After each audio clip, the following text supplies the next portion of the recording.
simply one swipe off the towel, all the water's off then. And that's right there, it's crystallised on it, so get that from the toilet inside unit. This is something you can actually so we'll feel that's as well. So this is us. When we try to see this second vehicle see if more with us, it's fully as well. Just try to where's the train?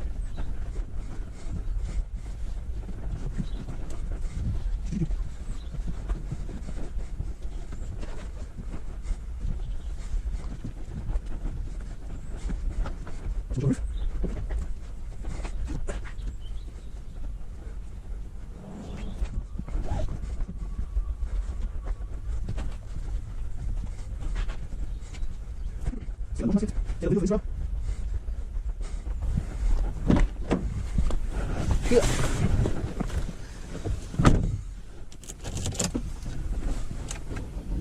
It's a little bit wherever they are.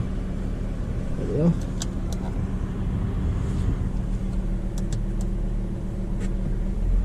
Right, straight back, that's it.